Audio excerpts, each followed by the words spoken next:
All-Stars has been really fun. When we play our matches, everyone is just laughing the whole game, even if we're losing. Just maybe too much trolling sometimes. So. Oh, nice.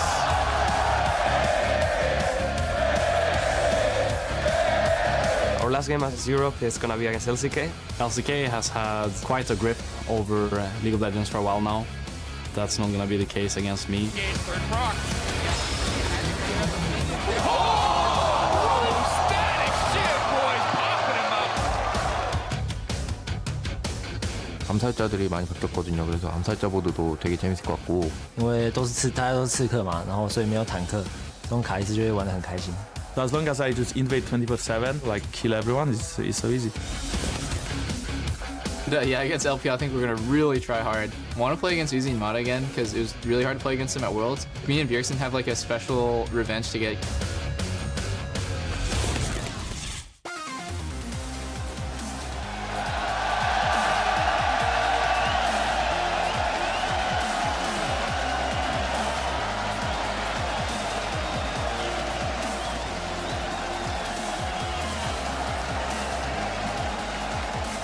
Bienvenido a Barcelona. Welcome to day 3 of the 2016 All-Star event.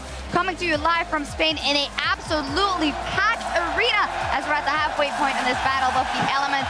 And Team Yellow and Team Fuego are locked in a stone-cold dead heat. Today, our 30 All-Stars from around the world will storm back onto Summoner's Rift and the Howling Abyss as the battle continues to determine which regions truly are the best in the world. Yeah, well, we'll see, because that is obviously what all of this decides. I'm Aoife Shogs the Porter, joined here at the desk by Aiden, Zyrene, Moon, and Trevor Quickshot Henry. First and foremost, Trevor, thank you for defending Europe's honor. I think you have nothing to be ashamed of, to be honest. You were going up against a giant. How do you feel? Really disappointed. I got baited into playing a Bruiser v Bruiser. I'm an 80 carry main, so it was a disadvantage, but it was fun. It was enjoyable, and Ibai, he's a monster. He's fantastic. Why didn't you play an 80 carry? I wanted to be fun, and I was like, I could play for 100 CS, but I wanted to man up and enjoy the show, because this crowd, I wanted to hear them scream. Yeah, it's intense, and I think in between your outfit and what you laid on the Rift, I think we can be very proud of Quickshot. But we're going to take a look at the standings for the other competition. After 2 days of mayhem, it's all squared up. 350 for Fire and Ice, but Ice has a big chance here today. They absolutely do, because if Team Ice win every single match today, including the 1v1 matchups, Team Ice will be declared your All-Star 2016 champions. Yeah, so just to clarify that, there's 450 points on the line, but theoretically, if they win those 1v1 matchups, they would bank tomorrow. And with some heavy hitters like Peke, Reckless, Uzi, Mata still in there for Ice, that is reasonable. Yeah, but they have to win every match today. The first thing on the docket is LCK versus EU. Peke says he's up to the challenge, but Korea has absolutely looked incredible this entire tournament. Peke says he's up to the challenge. Reckless says they're going to win. Yeah. Look, EU looked pretty good yesterday. Reckless went off on that vein, and I think, you know, because Team Ice, they have a shot, I'm going to don the Team Ice flag all day long. You'll notice there's no fire on my version of the scarf because I have removed it because they don't stand a chance. All right, there we go. Well, we're going to see what they can put on the line. As said,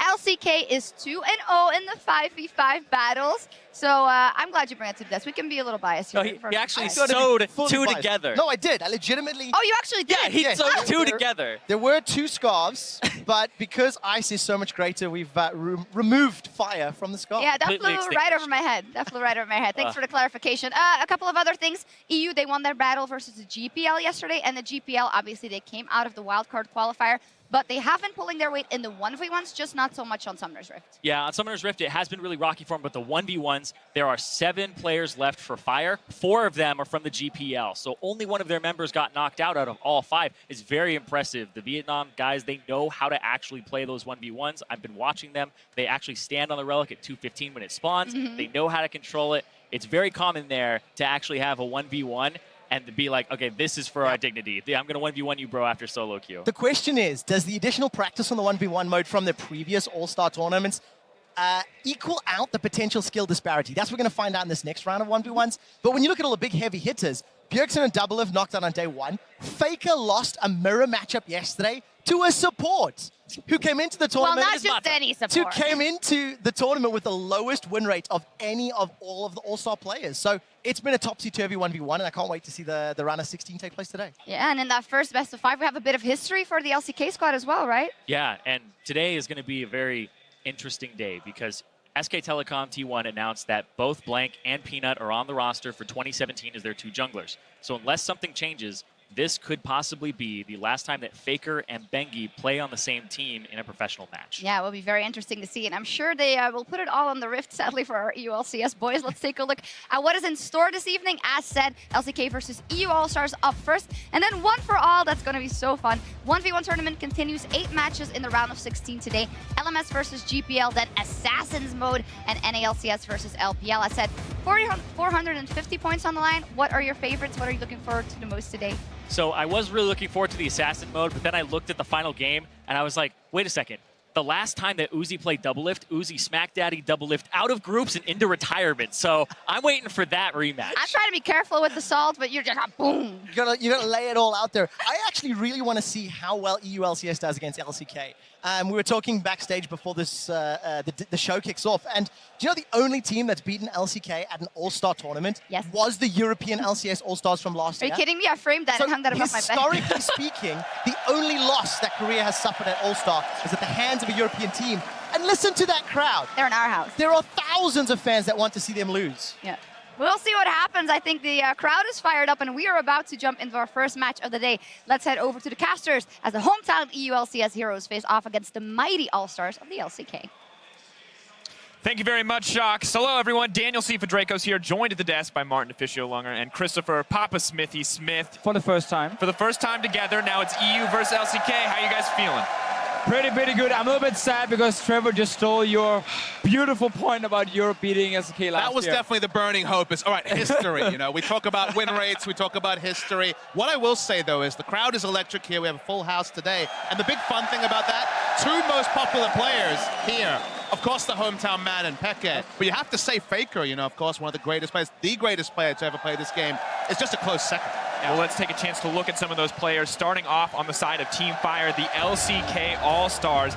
In the top lane, it's going to be Smeb. In the jungle, Bangi. Mid, no surprises here. It's Faker, AD carry Prey, and support Matla. Yeah, but today, CFA, they're facing the guards from the EU LCS, of course, from the EU All-Star team. Soa's up in the top lane, joined by Yankas in the jungle. xPeke in the mid lane, you can hear the crowd. Reckless is the AD carry, had a great Vayne game yesterday. And Mithy, the support. And Mithy also, you know, from Spain, from here, and yet when he walks next to xPeke, it's always xPeke that's screaming right now. And I'm sure Mithy wants to show that, you know, he deserves also to get some chance. Spain's given some love to Mithy, but you're right. The cheers have been absolutely deafening for xPeke, but guys, we can't lie about this. This is looking a little rough for the EU All-Stars, but what do they have to do here to pull out a win? We've got history, but there's got to be more than history if they want to win today. I mean, the mindset's good, you have to say. I mean, talking to Reckless at breakfast, he really wants to win here. He was serious yesterday about his match, carried on Vayne. If they can translate that performance, it's going to be really exciting to see them because 2v2, sure, Prey and Mad Life are legends, but can they actually really stand up to Reckless and Mithy, who are really in form, and Mad Life, you know, still question marks about it. Yeah, that's the thing. I think the bot lane from Europe has to do well, and then Yankas, of course, we saw his Hecarim game yesterday. We know he's this kind of jungler who can kind of take over the early game. And Bengi, obviously, while he's still a fantastic player, I think he's the kind of guy you can still punish early on. So I think Yankas and the bot lane from Europe is the 2, you know, places we're looking. Mid lane, top lane, it will be difficult against Smeb and Faker. Yeah, I mean, you're in Europe, so we're kind of looking half full, but, you know, as the LCK analyst, that mid lane is, let's say it's a mismatch. A guy who didn't play a mid lane in summer versus Faker, the greatest mid laner of all time. So uphill battle is really... I mean, to be fair to every xPeke, though. Faker matchup, to be fair. Yeah, that, and additionally, xPeke, while he did have a rough second day, his day 1 was really good when we look at that ARC performance. Did have excellent numbers, some solid flanks, so that's kind of the shade of xPeke I feel like we need to see if we want you to pull out a win here. However, now into Champion Select, and immediately Rengar taken off the board and away from Jankos.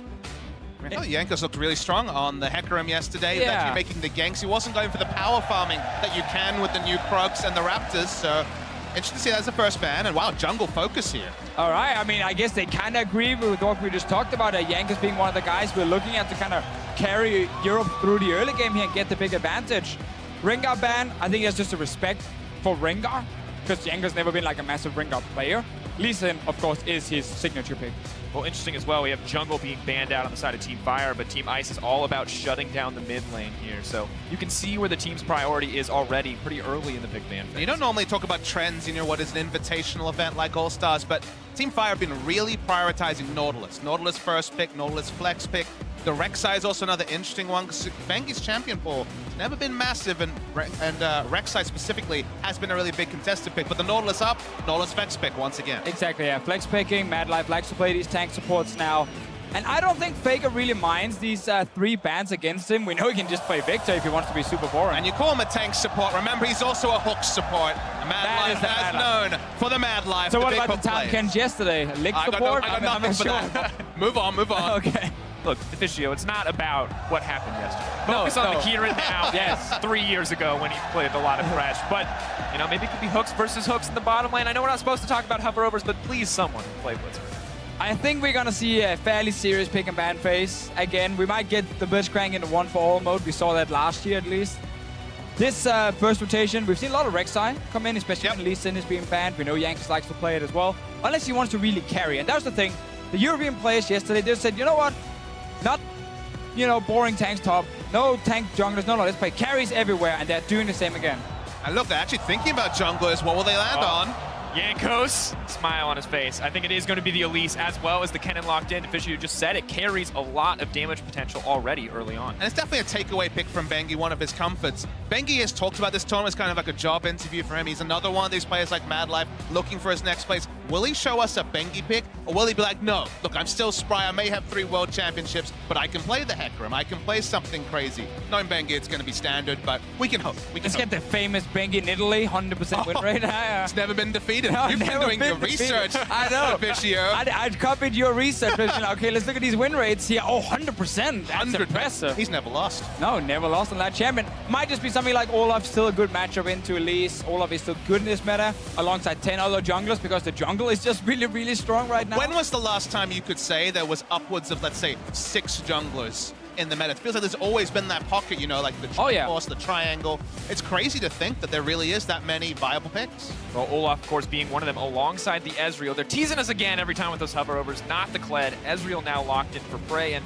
you know, a solid pick for him across the board. But this is a Vayne game now from Reckless. You're against the Ezreal. It's an old matchup that was in favor of Vayne. Get past the first few levels, and then, especially level 6. Oh, Ilawi! Wait, Kennenated carry. No. We talked to Reckless. He said he wanted to bust out the old picks. He said he wanted to bust out something special. I can't believe we joked about the Kennen and said this was the time when Reckless didn't have to carry. He just played Kennenated carry, and now he's actually doing it again. The build path will be really interesting to track as Teemo's being considered, let's say. Peke, don't play with my heart.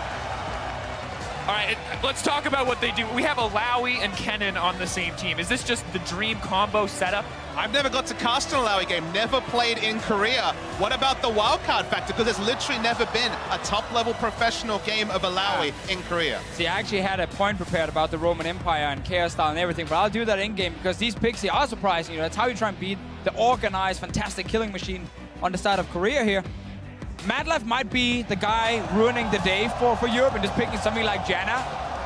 Unless he wants to play Nautilus support and like really take these big team fights. But against Kennen, against Ilawi, if you play like full disengaged support, you kind of make them useless in the team fights. And then we have the 1v1 matchup to talk to. So it looks like it's going to be the support Nautilus. If there is a Jace to be taken to the top lane, a range versus melee matchup, it can go pretty well for the Jace. The Galio's locked in though. We saw it once before, the shield so powerful, Faker fearlessly diving turrets time and time again, and it looks like he will pick it up, so. You were talking about the 1-0s. There is the 1-0 Galio. Played it in the Casper Cup and looked strong on the pick. It is gimmicky, it is flash-driven, but if you get that right engaged, the wombo combo with the Nautilus will be impressive, and it is the Jace locked in last. All right, gentlemen, we talked about it. We said bot lane needs to win out. We said jungle needs to win out if EU want to come out on top. Do you think they have the tools to do it at this point? Have they picked a comp to do so? Especially the bot lane can do really well early on against a tank support, Sewell who will get a tier. So I think the European bot lane is very, very strong here.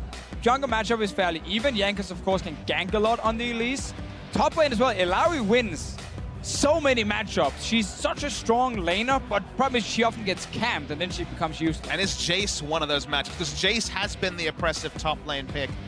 Lao should be able to beat that. That's a bold call. No, wait a minute. Yeah! Okay. Ooh. All right, we need 2 analysts here for sure. What you got for this year? Garen mid lane. All right, screw everything about serious pick and ban phase here. Europe is he's looking for a counter pick. Don't you take this away from them, Divicio. They are here to win. Oh, yeah. And more importantly, they're going to spin to do it. Consider the counter, Papa Smithy here. The analyst to another analyst. Garen has a silence. Yes.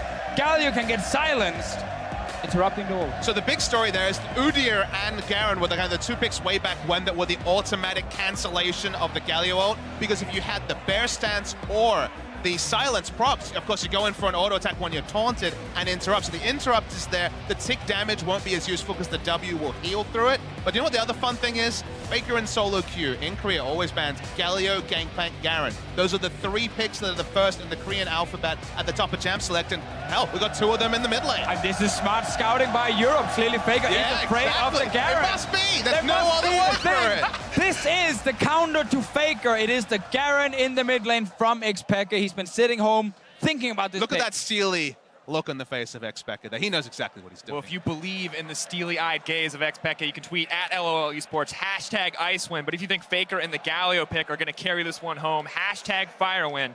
That's what you want to put in there as we get ready for a game. And these picks are absolutely insane. I want to hold you to something analytical, but we haven't seen any of these champions in so long. Analysis needs not apply. Hype is here to stay. Yeah, I think the last time I saw Garen was in the LPL. Yes, Amazing J. Amazing J pulled it out, and that's it. This is it, ladies and gentlemen. You can hear the roar of the crowd. LCK on the blue side, representing Team Fire. EU on the red, representing Team Ice. And a whole lot of creative picks coming out. Well, Bengi's so excited, ghosted out of the gates. He wants to get in position, ostensibly. Not quite as punishing as the flash from Peke yesterday. No, ghosting is fine because it will be ready, you know, by the time you need it. They got the gust as well. They really are looking for an early pick. Fast, early invade. Living up to his name. He's going to need to back out here. Nothing going to happen quite yet. Oh, he placed the ward. Ghosting for the ward. Hey, man, you got to do what you got to do. Every ward. So if you are watching this game and you want to play Garen in solo queue, because it will happen. In this game, Pick is running Grasp of the Undying as his keystone. Would have liked something like a Thunderlord for a little bit extra damage in there, but he clearly values the extra sustain for the Garen. Galio is running the Courage on the other side of things. Obviously, the ult is the hard CC that will proc the Courage. But obviously, Faker is getting ready for the 5-man ulti that procs it with 5 men around, and he gets this 50% shield, basically. That makes him unkillable. Taunted is going to get hit up, but it feels like a risky pick with the Galio. Kennen can auto-attack to stun him out in the right circumstance. You also have so much CC to cancel this. Knock up from Zyra, Cocoon from long range from Yankees, the silence from a Garen. There is tools here from Team Fire to counter Faker, but not the rest of us. I was going to say, consider this. It is Faker. So let's just assume that he is going to have some swift tricks up his sleeve. It was a full AP Galio in the Kesper Cup, if you're wondering, so don't worry, no tanks in the mid lane. I mean, we have to be honest, though, with Galio, he's a very simple champion. Like, it is limited, even though you are, like, a mechanical god. It is kind of limited on how much you can do on this champion, specifically like, of outplays. Oh, Faker with the backwards gust. Looking each other in the eye, fearless. Waiting for someone to pull the trigger. It's pretty alpha to just waste mana in front of your opponent. I mean, it's a shout out also to God B from last year. So he doesn't need to hit Peke with it. No stranger to being alpha. He wasted flash in the face of his opponent yesterday. And he played Garen, guys. He was standing in a brush. There was nowhere near his opponent. That was not alpha. League of Legends hard mode is when you flash it in the face of your opponent. Oh, look at the damage. Baker heals through most of it. That unfortunate trade. But xPeke is still pushing in the mid lane. Well, damage over time abilities really do suck against Galio. But the fact he's a physical damage dealer is a bonus. Snev running out. Will get cursed up here.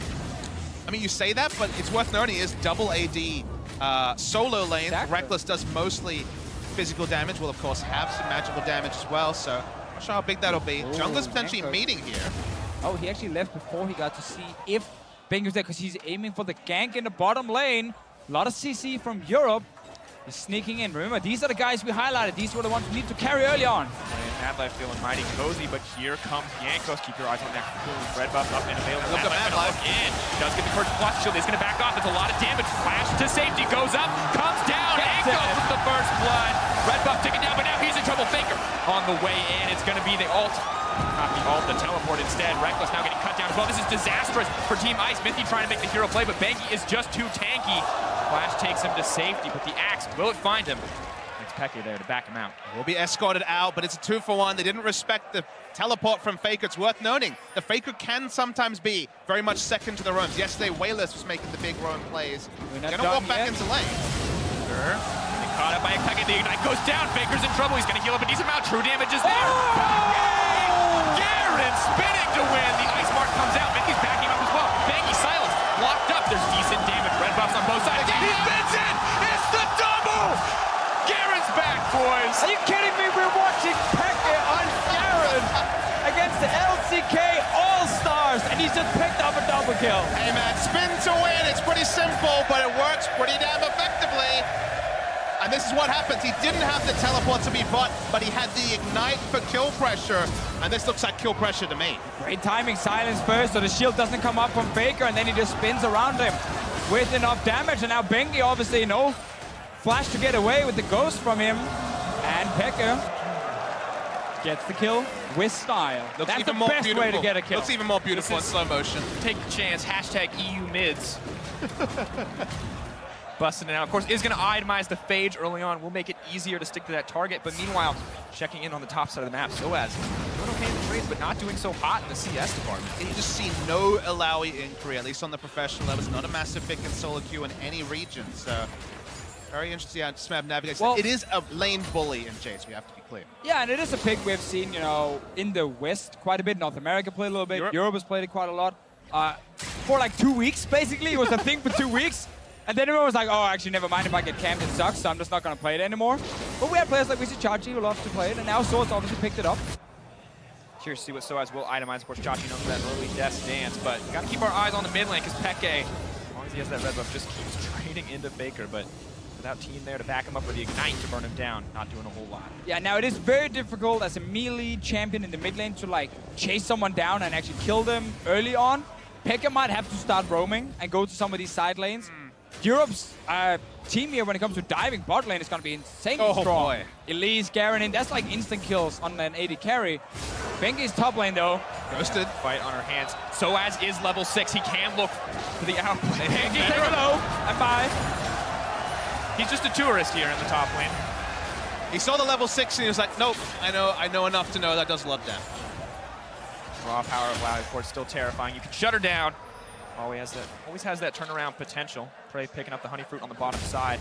Mad Life making a sweet way back into the laning phase. Yeah, I do wonder if Banky knows exactly how much damage Ilaoi can deal after level 6, or if he's just seen the highlights. You know, where she's 10-0 and she's able to 1v3. The Reddit highlights. Exactly, the big Reddit highlights.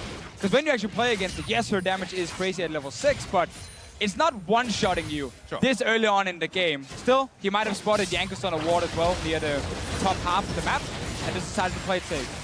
Also the first time that Banky and Smab, I guess, the first tournament at least, they've played together on a team, so it is a bit of novelty there. So much damage coming in, marked out as the villain. You notice the difference though, see? The big story is Soaz though. Despite Smab taking so much damage, Soaz healing so much as well, will be cursed. Goes forward, flashes, maybe wants a little bit more. Solo kill!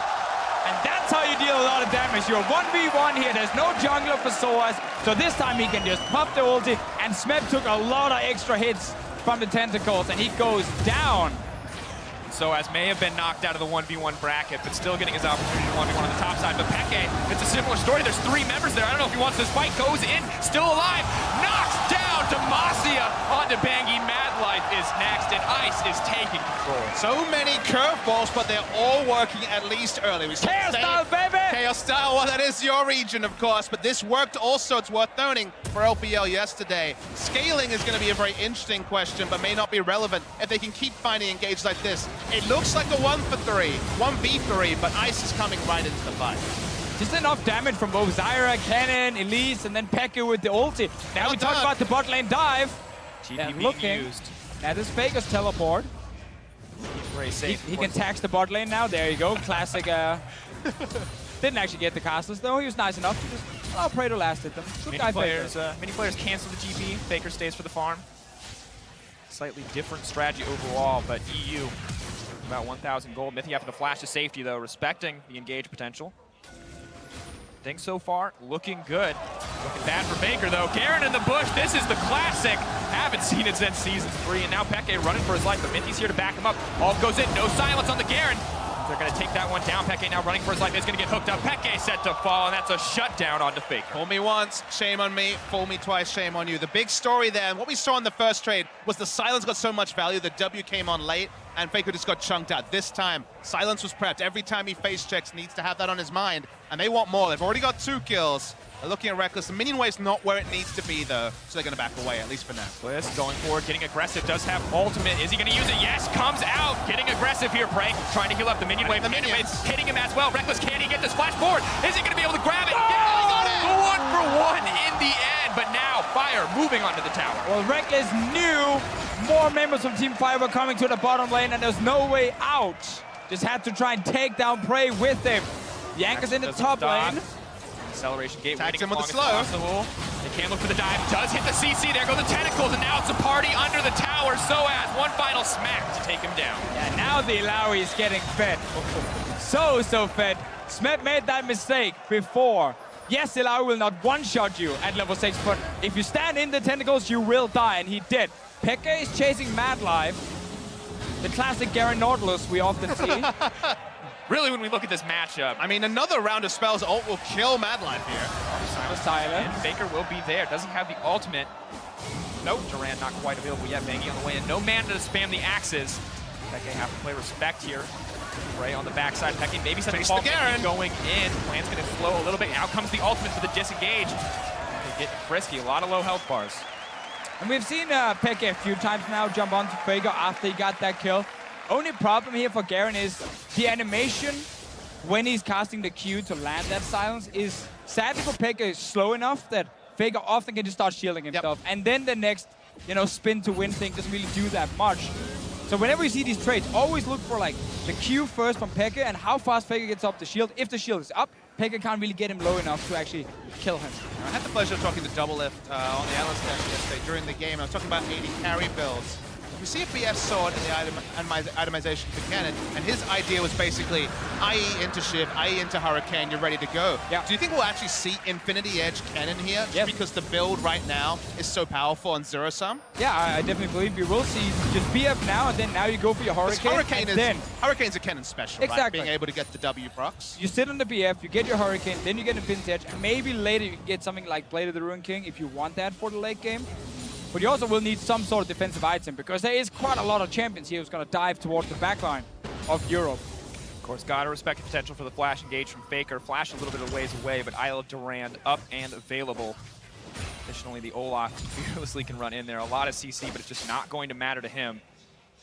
You have to remember, Illaoi is the kind of champion who wants you to dive the backline. Oh, yes. Then you run right through like multiple tentacles, and it's a 2-0 Illaoi. So if Benki's up there now, he might actually die in a 1v2. I mean, vision control is just insanely strong. If you face check Team Ice, you got the Illaoi, Cannon, Garen will spin to win. Of course, not even talking about the base damages from the Zyra. It's only Galio on the side of Team Fire that you get the same respect from, but regardless, both teams are going to be actively trying to get vision control because the face checks can explode a team in just a matter of seconds.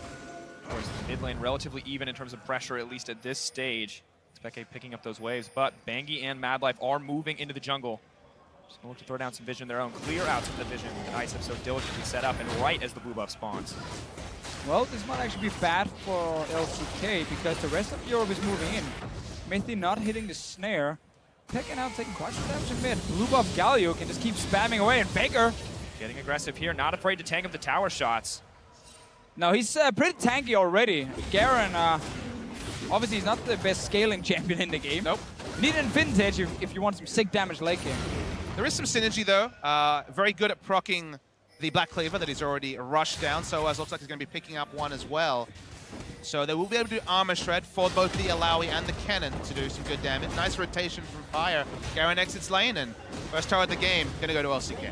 Big Big buff to that goal differential, of course. Now evening it out. 5-day maybe this kill score, but a 600 gold lead in favor of the LCK. Reckless backing off. He wants to pressure out the tower, but doesn't have the resources to do so. And it's a little bit tricky for Europe here to actually like make a play on the map because they can double teleport. Faker already used his down the bottom lane to get that kill very early on. And you really want to get this Garen out of the lane here. You want to get him to some of these side lanes where he can get onto like a squishy Ezreal, even a Jace. But Pekka is just not able to move because the wave is getting pushed by Faker all the time. I mean, you say you want to get him to side lane. You want to get him a side brush is what you want, actually. Right. You want him marshalling a big minion wave, then assassinating someone. It's too greedy to take it. Goes wide, of course, he does have the ultimate. He's just waiting for the silence timeout. Now Bangy's in there. That's a party in the mid lane. Faker taking down with the Ignite. Wants a little bit more action, but Faker's going to make it out to safety. Haven't hit level 11 with that ult on 2 people. Already doing a lot of damage.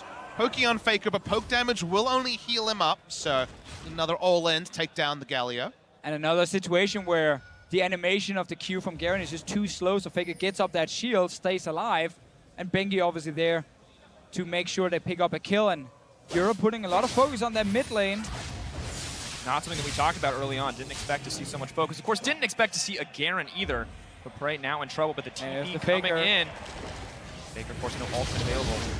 Go for here. Does start to move forward. Not at all scared to tank this one out. Cannot afford to back up into the Zyra ult, but will now be free to pull back. Now it looks like LCK going to pressure the bottom side tower. Really interested to see if Faker puts some more points into his W. Will make any health stackers unkillable with the 75 armor and magic resistance provides for now. Looks like he's maxing at seconds, so he's still tanky when he pops the W, but he's not unkillable like he is when he has 5 points in that runic bulwark. And you have to go for an awkward build as a Galio, not being able to go for any magic resistance because you're against so many physical damage dealers on the side of Europe here.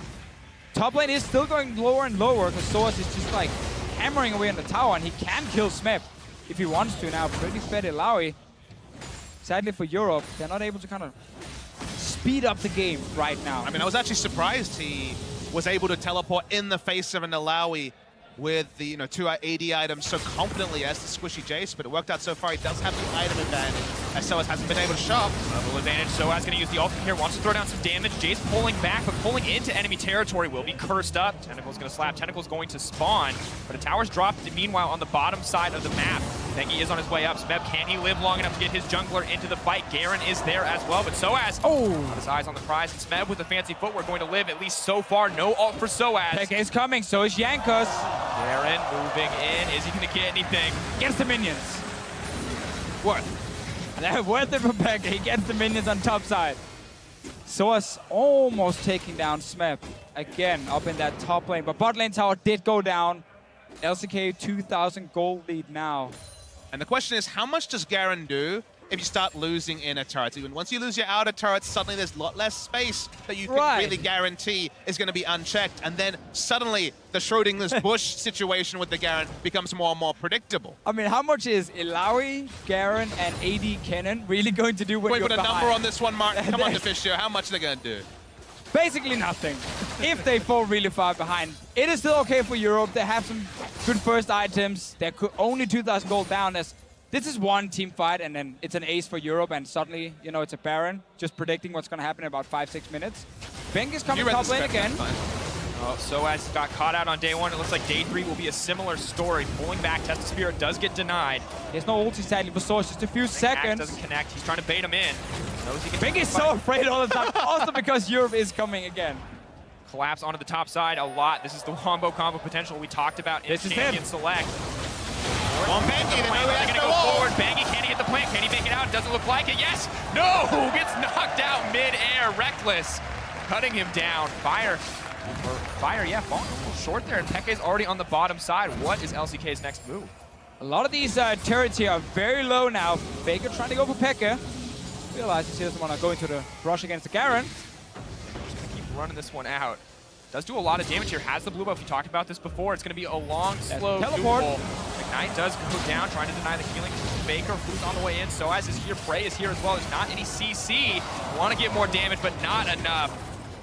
Garen ult not going to be there, but Faker caught out. That's a lot. Mithy from over the wall. Looks like Mad Life could be next. That's a lot of burst damage right up front. Soas looking for a little bit more. As you're all not going to connect. Mad Life trying to make it out. Prey looking for the disengage for his team, but Mithy flat forward. He connects it. Yanko's not going to have the cocoon follow up. Nice mechanics, but they know they can't continue to follow. Bengi had already respawned. They still get their first turret of the game, the outer in the bot lane. Ocean Drake is spawned, but they don't feel confident enough to start it just yet. And Jace looks like he's going to get the third outer turret. So outer Drake will go down, probably at the cost of this Ocean Drake. Now the mid lane tower, the tier 1 mid lane tower for LCK is about 50%. Top lane tower is like 5 HP, 1 hit only. So there will be a lot of gold for Europe to pick up very, very soon if they can actually get to these towers here. I'm sure Source will get the top tower. I mean, it's only a support Nautilus, so that's enough to dissuade, but we will go back and look at this. Faker overextends. Smeb did not have TP, did it to get back to top lane, to complete the push that he'll be doing about a minute ago. And it looks like he was going to get away on just a sliver of HP, but Mythy is in the right spot. Absolutely makes the hero play here. A beautiful snare ult over the wall. Zyra damage, more than enough to finish it out. And so close to taking down Mad Life as well as we close out that replay. And you mentioned the tower differential here. EU potentially take 2 more towers if they take one of those alongside the double Ocean Drakes and 200 gold lead. But still, advantage to EU. This mid-game looking pretty solid so far. Yeah, equal in gold, but with, just a sliver on mid lane, you can say effectively about 1,000 gold in just a couple of seconds. But if they can't get access to that mid lane, they keep it pushing. It is just a line ball game, which is awesome to see, let's be real. But again, we have now seen Europe for the last 5 minutes get Garen out of the mid lane and actually start moving around. They're going for Faker. Oh, stun goes in, silence goes in. He's not going to be able to ult. Will he get it up in time? Yes, that's a massive seal from the Courage of the Colossus, but not enough courage to close this one out. Peke says die, Faker, die, and makes it look all too easy. No one was coming. There's 3 on the top side of the map. They're going to steal away a red buff, get control over Baron, but no other real objectives to contest, so it's just free kills over to Team Ice. Europe might try and go for the mid tower, but the rest of LCK is already here trying to defend. 20 minutes and the gold is dead even. This could be the fight.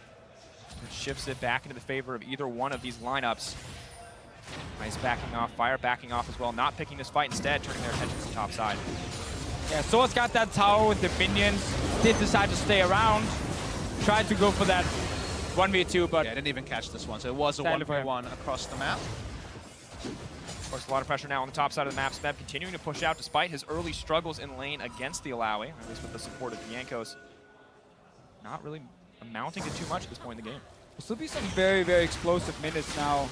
If we look at like Alawi and Garen, like these bruisers often like a strong early game, but then also like in the mid game on 1 to 2 items, they can take down like so many of these squishy targets so easily and still be fairly tanky at the same time. We haven't hit the late game where they suddenly start falling out, like run out of damage, especially the Garen. Alawi will always have damage. Well, and of course, speaking of hitting those 2 item points, Smeb picking up a mortal reminder so early on against an Alawi feels really impactful. Yeah, I was watching the Casper Cup, and specifically in the final, as Bengi's going to face check, but he has a Banshee Veil, he'll be all right.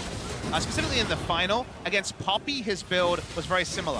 That cleaver into armor penetration was able to beat Poppy. Should be good here as Bengi. Knight goes down, he's going for more. Peke just does not care. Multiple members in front of him. Bengi going to live anyway. Mad Life is the one taking all the damage, though. It's absolutely massive in the favor of Team Ice, but now they have to run. There's too many low health bars, and Peke is a man possessed as he leaps in time and time again. It's not the top Nautilus that can just teleport and impact fights. It is the Jace, so even though he has teleport, very much a defensive teleport user, it's going to stay push up bot and another free kill over to Ice. It's what we talked about with these bruisers. Again, they have damage here in the mid game. They're tanky enough to like be super aggressive, and Peke just showed that once again. Another easy pickup here. Yank has been able to land some very easy cocoons because targets are CC to knocked up, and he picks up his 2nd kill. So very, very even game so far. You're just finishing off the point on the double armor penetration rush from the Jace. If it's enough to take down Poppy, theoretically it should be enough to take down Soaz. And given we were kind of pigeonholed into thinking Poppy beats Jace after about 2 armor items, very interesting to keep tracking that even in this matchup. I think you can't criticize getting the Last Whisper as a 2nd item. I think if you want the healing reduction, you get the Executioner's Calling, and then you complete another item, and then as a 3rd item, you get the Last Whisper. Because if you look at Europe and the itemization, there isn't that much armor you're really going to penetrate, because it's only bonus armor you're going for. It's literally just a little bit on Source, and that's the only thing. So it's not the most effective item now, but obviously he's expecting very soon to see more armor on the side of Europe, and then he knows, okay, I need to have that item ready for that potential big fight. And Poppy does have those bonus scalings as well. Bengi wants to track Soaz once again. Ghosting in, we've seen this before. Soaz, can he turn it? The healing reduction is absolutely massive in this exchange. Does get knocked out. Smeb potentially in trouble, but Bengi is going to pick that one up quite easily. Smeb seems to be figuring out the Alawi slowly. Again, would have only had limited practice even in solo queue against this pick. So a couple of kills, bit of confidence boost to the side of Fire as Becky and Faker are still having at it, this time in the top. Not going to be a whole lot of damage traded back and forth, though. Of course, Garen usually going to heal it up. Galio pretty quick to deny that damage, especially with the now completed Zhonya's Hourglass. As we check in on the bottom lane, see Prey pretty content at that 2-item spike. And Reckless, you talked about it. This is the 80 carry itemization across the board, Infinity Edge and the Rune Ants. This tells you how strong this pair of items is, that even on a champion like Cannon without the same steroids as other attack damage carries, it's still Infinity Edge, Hurricane as the staple. Ultimate's very much going to be purely for disengage. Won't see this cannon diving in like an AP cannon, but we'll be able to peel away someone diving. Unless, of course, the Ragnarok is popped by Bing. Meanwhile, Snap's going to take down that tower uncontested.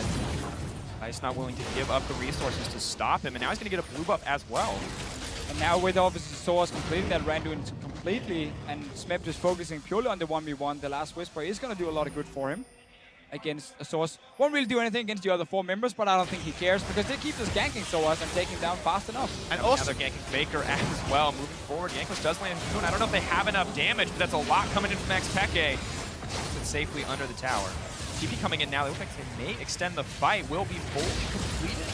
Now, moving forward, is going to throw down a bit more damage. Bangy's on the backside. He's already ulted, though, and it may be a little bit too early. Smep's taking down xPeke. The damage from Jace, a little bit too much. Now they're going to have to run for their life. Flash ball from Jankos. He's in trouble. Soaz is finally in the fight. Is he going to get the ult down? Yes, only hits 1, though. Maybe looking for a little bit more. No test of spirit quite yet. Depth charge goes in, and down goes Jankos. Soaz has to fight now like a man possessed. The healing reduction will come in. That's a lot going over the wall. Soaz wants a little more. Can he get Prey? Not going to get it. Mithy on the way in. Fire absolutely cleaning house here, and Ice just getting crushed. Yeah, the predicted big teamfight win for Europe that was going to happen within 5 minutes actually went in favor of LCK, and I feel like we've seen that before. It's a good start from the other team. It's fairly early, early and mid game, and then big fight. LCK punishes, and now they're taking Baron. But nothing, Reckless still has a lot of damage here, so they have to be careful. Kind of poking into the fight. They're going to try to CC him, but Nautilus going to hook the wall instead. Going a little bit lower, ever closer to that smite point. They are going to get it in the end. Reckless not going to even get the 1v1. Smep making it out. Dangerous game, just a bit too much. Taking it to safety with a sliver of his life, and that's going to be Baron secured for the LCK and Team Fire. We're going to finally get the replay here. So Peke had gone very aggressively onto Faker. Eats the slow, turns in, and with the double armor penetration, it's going to go down just complete to the Jace, and then it's just really scattered. Reckless has to use his ult, runs away himself, fighting on 2 flanks. Madlife flashes in just to look for an auto attack to attract targets, and even though these are fed bruisers, they're not fighting as 5, they're fighting as 1, B2, B3, and eventually come tumbling down. Yeah, Source has to teleport in like behind the rest of his team, only got ulted in 1 member, really didn't get to use any of the team fighting presence Ilaoi can have, even though she's obviously much better when it comes to like the early laning phase. Still strong at this point if you get that 3-4 man ulti. Same can be said for Cannon, for Zyra. Like, it's a lot of AoE on the side of Europe, but when you split up, well, AoE suddenly it's very hard to use. We talk a lot about Europe needing to group up, looking for that sort of wombo team fight where they can land everything in succession. However, what is now the path for Fire, other than picking up a kill on Mithy? Good start to be able to do. Ooh, nice flash out in the end. Sidestep on the axe. Mithy making some fancy footwork. The chilling smite gonna cut his dreams down, and Bangy just gonna pick up a little redemption. Pops the flare as well, suddenly playing with the confidence that we didn't see in the early game. They're looking to get on Faker. Faker moving forward, decent damage coming in from the Olawi, but Soaz taking so much back in return. That Spear not gonna get procced quite yet. Now, gonna be cursed up, decent damage. The team is on the way. We could be looking at a full fight. Faker going to drop. That's a good start to it, but Peke's getting taken down on the backside. Madlife, Prey, Bangy moving forward. Jankos not quite sure where he wants to go. Will to start to back off. Bangy, no ultimate available to pursue, and Reckless waiting over the other side of the wall. The gold lead now is really starting to shine through. Wasn't one for the majority of the game, but 7,000, especially with that Baron take. The items are starting to be loaded up, and it's Talisman of Ascension from the jungle from Bangy. Didn't want to go for the selfish speed up of Righteous Glory. It's now the team-wide speed up with the Talisman. Tower is going to fall. Reckless doing his best to clear out the waves, but it's simply not enough. Hopsmith, you're absolutely right. It's just looking harder and harder. Seems like a pretty clean closeout from Team Fire if they play right. I mean, is it still looking for opportunities here for Team Ice. We talked about it. When the inner turrets go down, it has to be just super hard engage in vision as melee bruises, and that so rarely works at the highest level. Exactly. It's really, really hard for Europe to like start a team fight by hard engaging. They need to like flank around. He's getting picked off. Bangy just gonna use the Ragnarok to make his way out. It's a decent amount of damage. Procs going down on the Mark of the Storm, but not enough. Gets stunned up here. Cocoon does connect on the right, but only 4 members left, so has a lot of power on the allow. He does hit 2 with the Tentacle Slam. Peke going in. Does get burned down instantly. The Jace damage. Too much. So as though ults up. Test Spirit goes down. Mad Light gonna be set to fall. They're trading back and forth here. But the thing you need to take away, and the thing we're kind of hitting hard on, is if these champions stand 5v5 in the lane, ARAM style, Ice don't have a fight starter. That's not reckless. It's AD Cannon is about being in disengage. There is a lot of initiations from Fire, and unfortunately for Ice, unless they fight a fight on the terms of LCK that they misjudge, they're not going to get the fight they're looking for. Well, sadly for Europe, the way back might be hoping LCK makes a mistake around an objective and actually have multiple lanes, but I feel like we've said that before, and it almost just never happens when you're playing the Korean squad here, and it is difficult. It's been a very fun game to watch, though, with so many different fights and these different picks. Mythia, sadly for him, trying to beat the guy engaging, and does go down. And let's see here, fight around the blue buff. Oh, Yanko takes a lot of damage. Baker maybe looking for that one. Flash in, Idol Durant. Yanko's gonna get dropped there. Smed more than happy to take the blue buff. Officio, you mean you brought up Mythy? So happy to be the playmaker in that early stage of the game, but now no longer is it just base levels and base items. Everyone getting more and more, and Mythy, of course, no tanky stats, really keeping the line. And that's the case late game. Is so strong as well. Like Baker, not really getting one shot anymore. As well has these items to deal with bruises. So as has to be careful. Get picked up here. Whoa! Oh, hits a couple people. xPeke trying to disengage on Bangy. A lot of damage as Test of Spirit goes down. Bangy make it out. The tower has already fallen, but a lot of members cursed up on the side of Team Fire. So as too low to continue, and Fire just going to grab this inhibitor. A little brawl there, but no one going to drop other than Yank does. So many speed ups as well. Acceleration gate, the Righteous Gust from the Galio. Able to get away very quickly after picking up the objective, and suddenly not many camps on the map to pick up, not many minions pushing in. This is very much the Korean standard when it comes to the late game, where there's not many resources for EU, and if they make it engage at 10,000 gold behind, even though their champions do well in melee range, not going to be fought on their turn. Bangy now running out. Not a whole ton of damage here, but just going to start to move forward. This amount. Will Bangy start to turn, throws the axe back to try to disengage. Ghost has been popped. May just be the pick here for Yanko's camp, but there's people on the way. I don't know if he's going to be able to grab it, just looking for the Venomous Bite to close out. Will not need it. So could be the Test of Spirit. He's trapped, though. He's all alone. Flashes up the wall. Depth Charge still going to connect. It's going to hit 2 as well. So has to back off. He's damage coming from the backside from Prey. Ice now retreating in the top lane. Garen split pushing, meanwhile, on the bottom side. xPeke brought out the Garen. Now the double teleport. Something wrong about double teleport being against an EU team, against the Peke team. Really well played by LCK with the teleports all game long, honestly. Mad Life might go down. Reckless, keep your eyes on the cannon. Does have the ultimate available, and Yanko's fearless on the front line, but he may get popped. Smeb is locked up. Tentacle Smash goes down, not going to connect. Redemption going in, looking for the heal, but who is it? Going to be decided Team Fire. Soaz now gets the Test of Spirit. Mad Life could be in trouble. Soaz staying near the tower to tank it out, but shut down onto Smeb. He gets caught out, and xPeke is still alive on the bottom side. Yeah, he's 1 versus 2 here. Faker going for him, gets the slow. Really fast, starting to spin. TP coming in. Can they burn him down? Nice footwork to move it out. Galio skill shot's very slow. Soaz is here. He wants to start a party. The tentacles are coming down. Will they be able to cut through him? Test of Spirit. Prey now cursed, but he doesn't have any way to chase these guys down. He's one of the best at going in and out of fights. He's not going to allow Soaz to escape, but there's another Spirit. That could be massive. Can he do anything? No. Prey walking out unscathed. And the W also gives him the bonus resist, so more than happy to once again go into close range. Still fights across the map, but all in the context of Korea being pretty significantly ahead. Wait, Peke, you wanted to see if we can take the red buff, and then obviously take the cone out. A little bit having fun here. That was pretty good. I mean, never question Peke when it comes to split pushing and escaping. And that's a preview, of course, of the some of the mechanics in the jungle, the plants that we'll see in the future season, of course. At this point, still trying to extend. Not really any way to get out. And all of your recall, instead of taking that free tower, because they're trying to make it all the way down to the bottom lane. See if they can join. You can see Reckless need the base as well, but also actually had super minions at the next turret that to go back and deal with. So fair enough, take that one back. Europe had to go back and defend the turret. You can see the one Nexus turret on your minimap is very, very low. Of course, Prey clearing out the minion wave as best he can because it is now Baron time. You laying down a bit of vision to try to secure the area. Like maybe oversetting here, but the snare not going to connect. Backing off, Fire just moved right in, and Europe not comfortable enough to take this fight without knowing where everyone is. Yeah, Bengi, another support item. He knows exactly his place, guys. He's always been. I mean, this is his job application. Yeah, I'm a supportive jungler, please. I mean, there's 3 years of like proof, 4 years perhaps to show that. But once again, the Knight's Vow also. I don't actually see who he's linked to. It would be kind of lore appropriate if it was Faker. Could definitely be Faker. I mean, that's who you put. Might be the Ezreal or the Jace. It is the Ezreal. Ooh, I mean, it should be Faker. Obviously, AD carry with the extra damage he can deal for some more HP coming towards you as an Olaf. I mean, if Faker's the king, Bengi's definitely the knight. So that's why I thought he might go for it. Bengi's the princess. That's princess, huh? Yeah, he's the princess. I don't know what led you to that conclusion, and I don't want to know. I thought Flame was the princess. Yeah. That's actually true. There can be more. A lot of royalty in League of Legends. There's a lot of royalty here, of course, on the stage as well. xPeke busting out the Garen this game. It started so well, but it's kind of been going downhill, just not having quite enough damage here in these fights. And so as Glaoui looks terrifying, but the ultimate counter, of course, people just going to walk away. Again, it is sadly some of the things we mentioned, you know, these bruisers being so good in the mid game on 1 to 2 items, but then later on, the other team starts getting a bit of armor.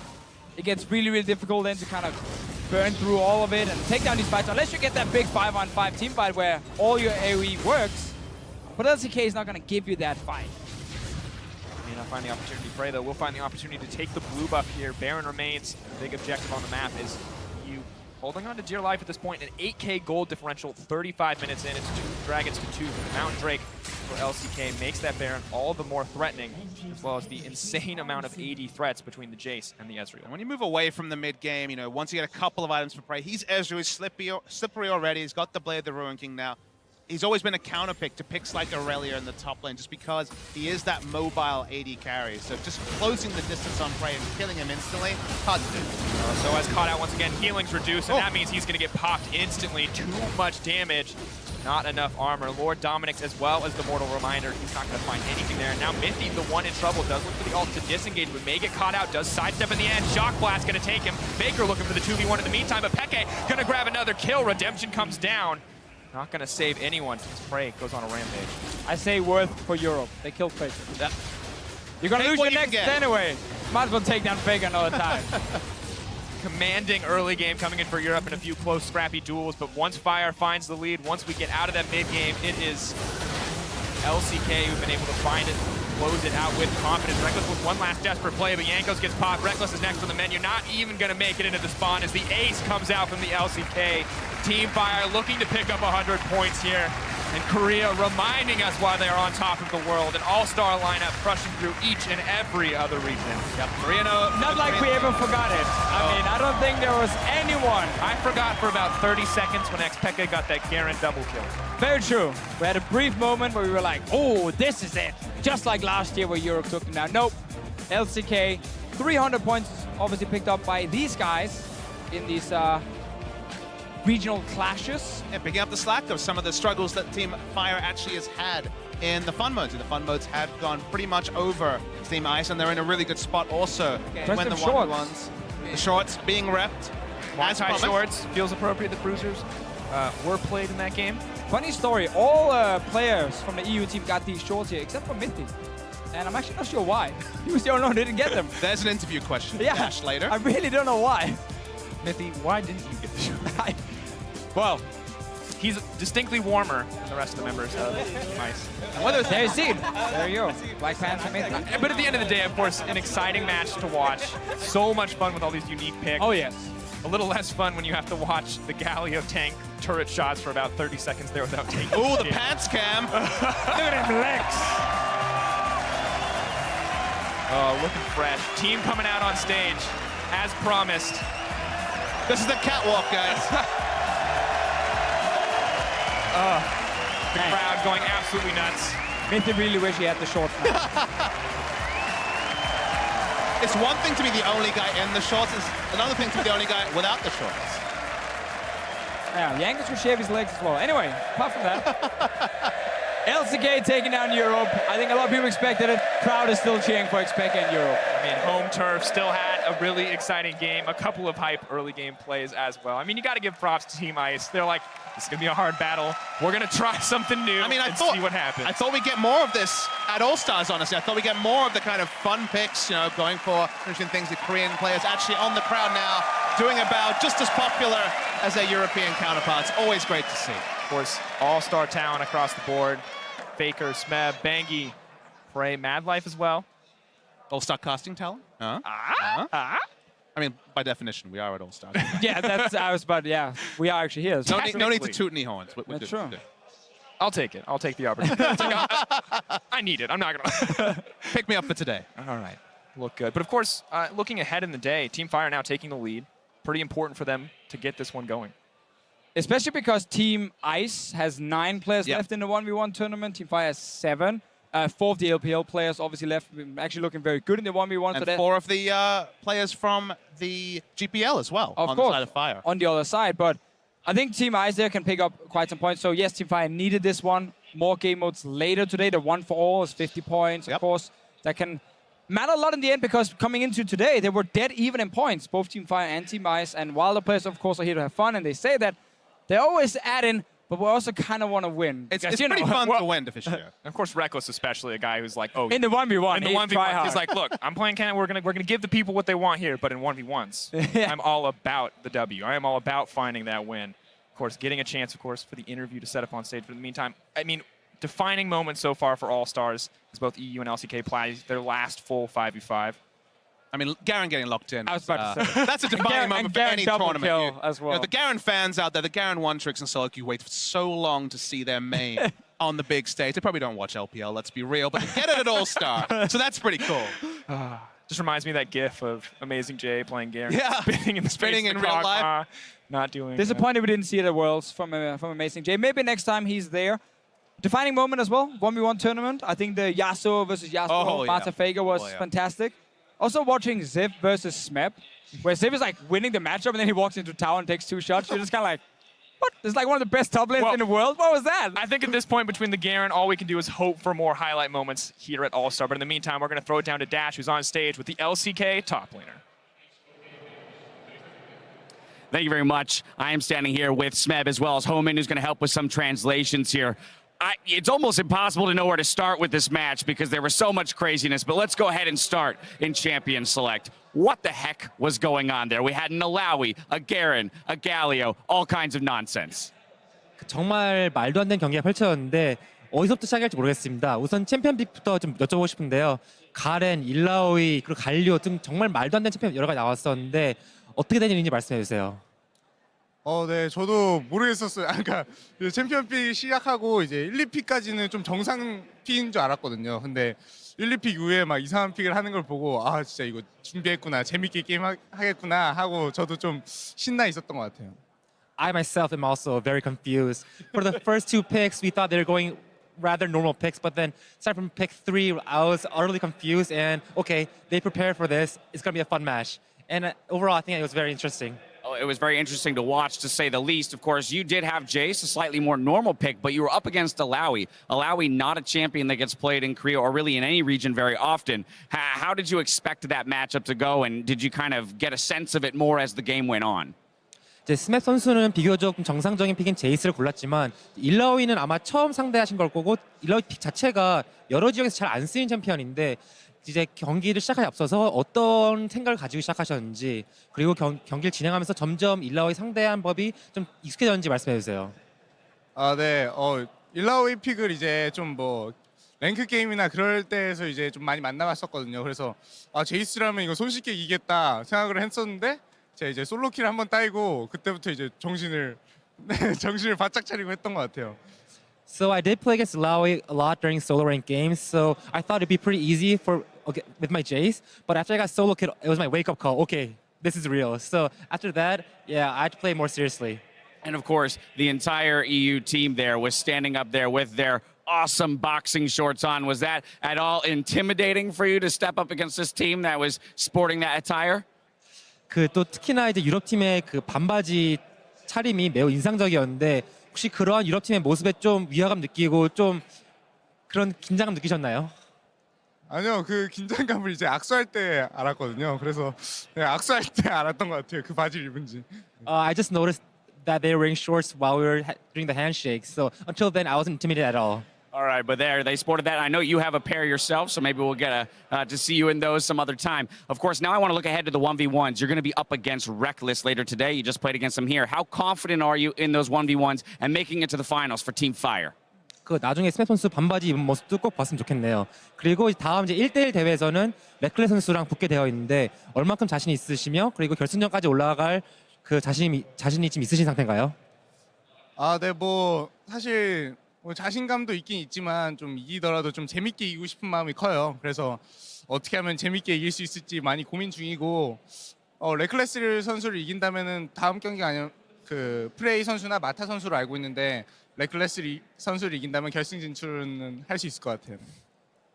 Of course, I'm pretty confident, but other than just winning, I want to win in a very fashionable way, in a very fun way. So I'm thinking ways of how it would be the most interesting matchup.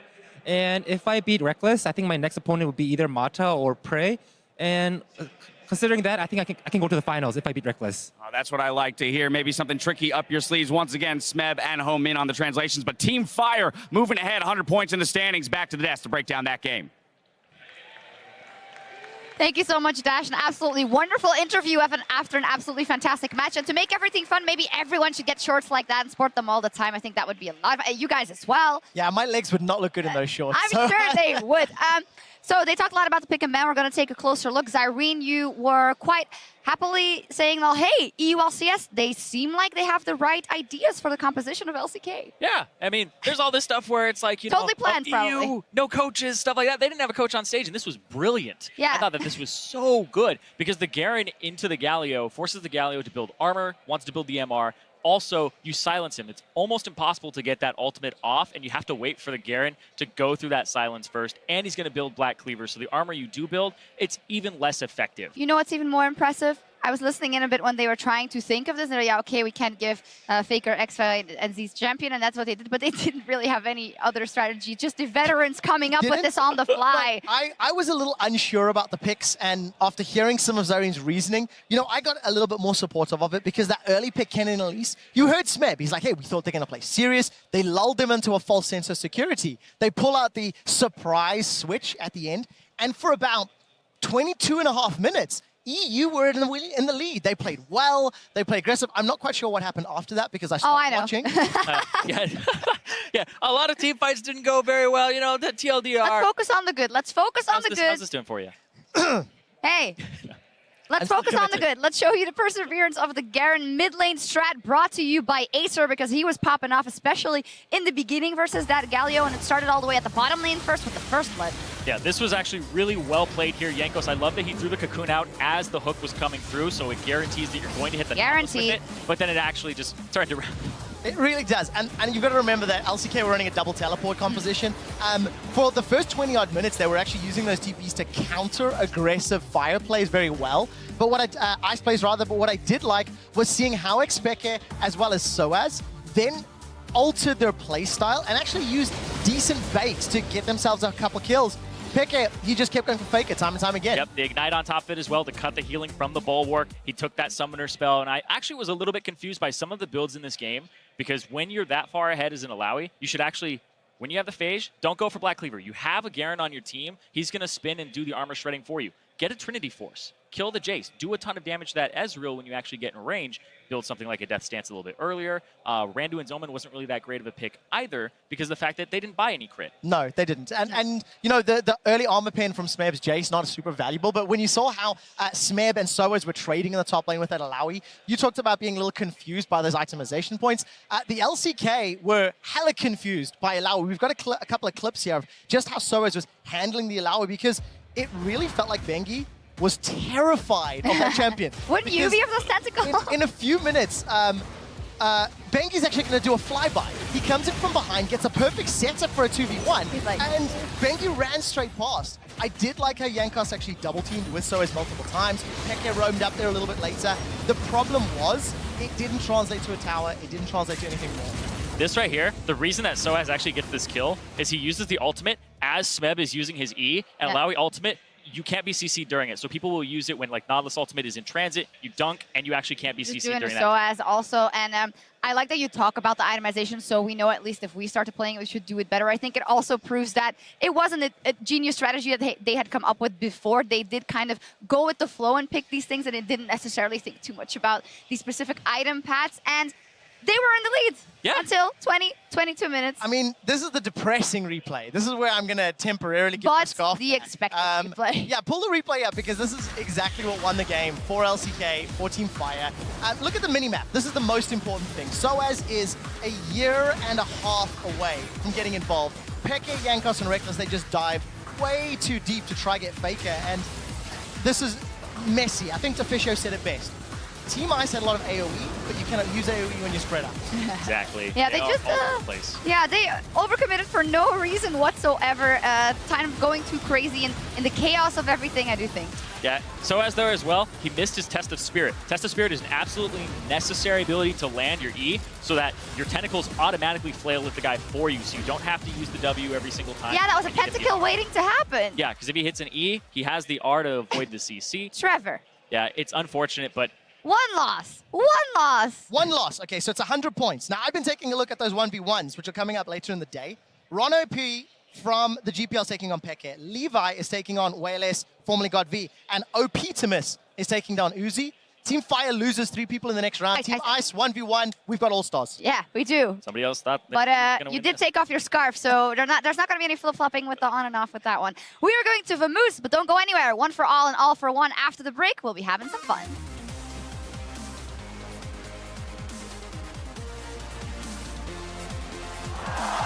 No, wait a minute. Oh, yeah! Okay. Ooh. All right, we need 2 analysts here for sure. What you got to fish here? Garen mid lane. Caught up by xPeke. The ignite goes down. Faker's in trouble. He's going to heal up a decent amount. True damage is there. Garen spinning to win. The ice mark comes out. Mickey's backing up as well. Maggie silenced. Locked up. There's decent damage. Red buffs on both sides. He spins it. It's the double. Yeah, it's fine. Faker is worth it, guys. Yeah, that is so true. Wait, Peke, you want to see if you can take the red buff? And then, obviously, going out. A little bit having fun here. That was pretty good. Shock Blast going to take him. Baker looking for the 2v1 in the meantime, but Peke going to grab another kill. Redemption comes down. Team Fire looking to pick up 100 points here. And Korea reminding us why they are on top of the world. An all-star lineup crushing through each and every other region.